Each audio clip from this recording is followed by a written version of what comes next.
नवजात शिशु की आत्मा जीवन भर के लिए उस क्षण तारों की स्थिति में आ जाती है जब वह इस दुनिया में जन्म लेता है, और इसको वह अपने अवचेतन मन में याद रखता है और इसी तरह के विन्यासों की पुनरावृत्ति के लिए जीवन भर संवेदनशील रहता है।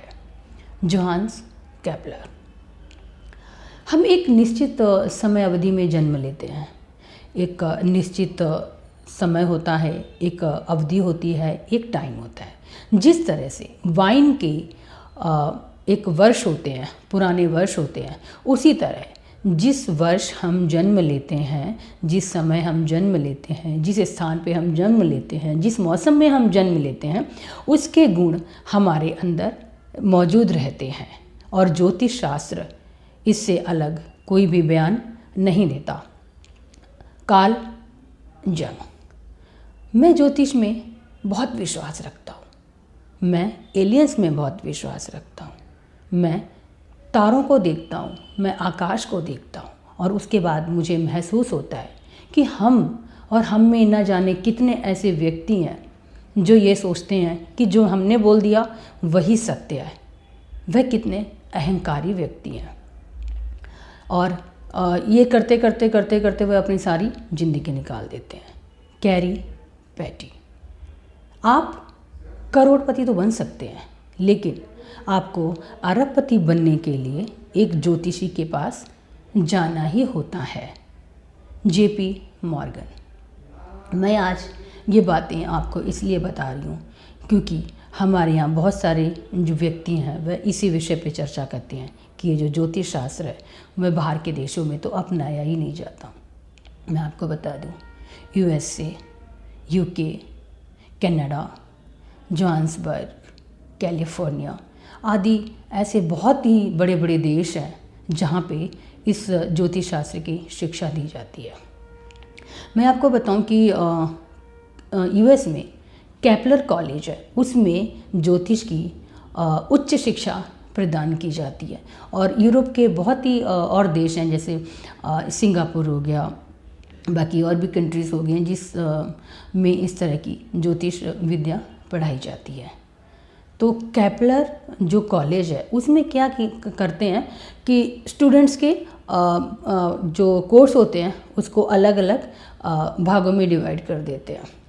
वे कहते हैं कि ये जो दर्शन शास्त्र है और जो एस्ट्रोलॉजी है और जो एस्ट्रोनॉमी है उसको वे मिक्स करके पढ़ाते हैं ताकि पुरानी सभ्यताओं से भी हम जुड़े रहें और ये ज्योतिष शास्त्र है इसका भी अच्छे से हम आजकल के टाइम में उपयोग करके वो क्या करते हैं कि जो प्रिडिक्टिव एस्ट्रोलॉजी होती है उसकी नई नई टेक्निक्स विकसित करते हैं और वह छात्रों को इस चीज़ के बारे में समझाते हैं।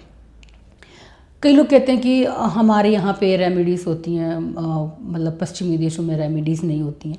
तो मैं आपको बताना चाहूँगी कि उन देशों में भी रेमेडीज़ होती हैं, लेकिन वे क्या करते हैं कि जो व्यक्ति का जो नेटल चार्ट होता है उसके अकॉर्डिंग वह व्यक्तिगत और जो मनोवैज्ञानिक होता है उसके आधार पर वह रेमेडीज़ देते हैं।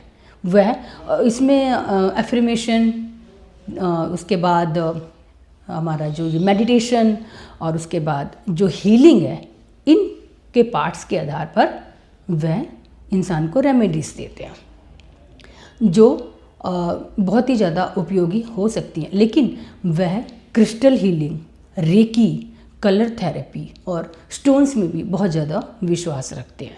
हमारे यहाँ जो रेकी हो गई है या जो ऑरा क्लीनिंग की जो विधि होती है उसको वह हीलिंग के द्वारा, क्रिस्टल हीलिंग होगी या फिर हमारा जो ऑरा होता है उसको विकसित करने के लिए डाउजर वगैरह का जो इस्तेमाल करते हैं। तो हमारे ये जो ऋषि मुनि थे, प्राचीन ऋषि मुनि, वे क्या करते हैं, मंत्र और यज्ञ के द्वारा इस चीज़ को प्रोत्साहित करते थे। लेकिन दुर्भाग्य ये है कि जो हमारी वैदिक एस्ट्रोलॉजी है वह फॉरेन के लोग इतना उसको अपना रहे हैं नई नई टेक्निक्स के साथ, क्योंकि कहते हैं कि कोई भी आप अगर टैरो ले लीजिए या आप न्यूमरोलॉजी ले लीजिए, वह हमारे वैदिक ज्योतिष से ही निकली हुई विद्याएं हैं, लेकिन उन पे हम टैरो पे ज़्यादा विश्वास कर लेते हैं। न्यूमरोलॉजी पे विश्वास कर लेते हैं, ये ज़्यादा अच्छी हैं, ठीक है। लेकिन ज्योतिष नहीं, आपको पता ही नहीं है कि वो ज्योतिष से ही निकली हुई अलग अलग धाराएं हैं जिसको लोग अलग अलग तरह से प्रयोग कर रहे हैं। देखिए, मैं आपको बताना चाहती हूँ कि जो हमारे जो यज्ञ थे, जो हमारे ऋषि मुनि यज्ञ करते थे, उसमें एक बहुत ही अच्छी सी जड़ी बूटियाँ डाली जाती थी, घी आदि का प्रयोग किया जाता था, तिल का प्रयोग किया जाता था, जिससे एनवायरनमेंट बहुत ही ज़्यादा अच्छा हो जाता था।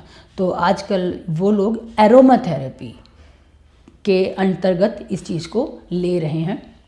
माइंड रिलैक्सेशन की जो विधियाँ हैं वह अगर हम यज्ञ वगैरह करते हैं तो इससे अच्छी तो कुछ हो ही नहीं सकती हैं। ये जो ज्योतिष विद्या है, इसको भी एक प्योर साइंस बन सकता था, लेकिन हमारे यहाँ कुछ बुद्धिजीवी लोग ऐसे हैं जिन्होंने इसको अंधविश्वास के गर्त में ढकेल दिया है अपने फ़ायदे के लिए। और वो तरह तरह, मतलब कोई भी तंत्र हो गया, मंत्र हो गया, किसी तरह की विधियाँ हो गई हैं, वो इसको क्या करते हैं, ज्योतिष शास्त्र के सब्जेक्ट में ही डाल देते हैं, इसी विषय को वो आगे बढ़ाते रहते हैं। देखिए, पानी में H2O होता है, यह बताना मुश्किल है, लेकिन उसको अलग करना बेहद ही आसान है। तो इसीलिए मैं आप सबसे यही कहना चाहूँगी कि जो ज्योतिष है इसको अंधविश्वास ना लेके एक प्योर साइंस के रूप में लीजिए। और क्योंकि सभी, जब तक आप अपनी नेटल चार्ट का एनालिसिस नहीं कराएंगे तब तक आपको किसी भी रेमेडीज़ का कोई फ़ायदा होने वाला नहीं है।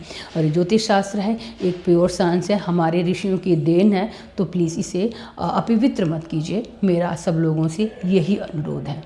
और इसी के साथ सब लोग स्वस्थ रहें। जय माता दी।